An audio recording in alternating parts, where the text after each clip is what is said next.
숨가쁘게 돌아가는 특검 상황 알아보겠습니다. 내란 특검이 오늘 오후 이상민 전 행안부 장관에 대해 구속영장을 청구했는데요.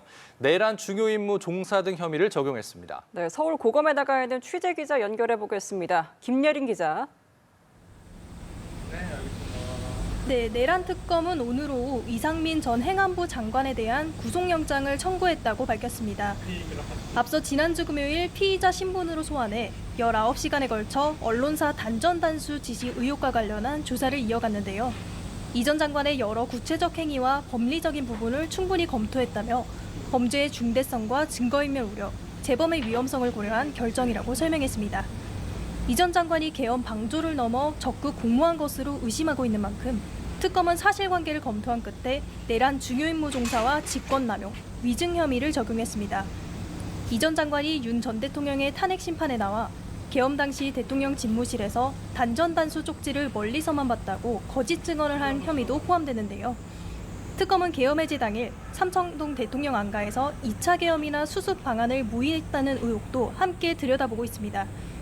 이번 구속영장 청구는 안가 회동 의혹과 관련한 특검의 첫 신병 확보 시도입니다. 이 전 장관의 영장 실질 심사는 이번 주 안에 이뤄질 것으로 보이는 가운데 특검은 조만간 한덕수 전 국무총리 등에 대한 수사에도 속도를 낼 전망입니다. 네, 김건희 특검은 공천 개입 의혹과 관련해 이준석 개혁신당 대표에 대한 강제 수사에 나섰다고요? 네, 김건희 특검은 오늘 오전부터 이준석 개혁신당 대표의 자택과 사무실을 압수수색했습니다. 이 의원은 윤 전 대통령 부부가 김영선 전 의원의 보궐선거 공천에 개입했다는 의혹이 불거질 당시 국민의힘 당대표를 지냈는데요. 특검은 2022년 재보궐선거와 2024년 국회의원 선거 개입 등과 관련한 압수수색이라며 2022년 재보선거 관련해선 피의자 신분이라고 밝혔습니다. 지난해 2월 총선을 앞두고 이 대표와 명태균 씨, 김영선 전 의원 등이 모였다는 7불사 회동의 성격도 들여다보고 있는데요. 이 대표는 압수수색 이후 언론 인터뷰를 통해 특검의 압수수색 시기가 공교롭다며 검찰에서 이미 얘기한 내용인데 수사 주체가 바뀌었다고 또 확인할 게 있냐는 입장을 밝혔습니다. 특검은 오늘 소환이 불발된 명태균 씨의 조사 일정은 다시 조율할 것으로 보입니다. 공천 개입 의혹의 정점에 있는 윤 전 대통령에게는 내일 소환을 통보했지만 연일 건강 문제를 들어 구치소에서 나오지 않고 있는 만큼 이번에도 불출석할 가능성이 큰 상황입니다. 특검은 건진법사 청탁 의혹과 관련해 추가 신병 확보에도 나섰습니다.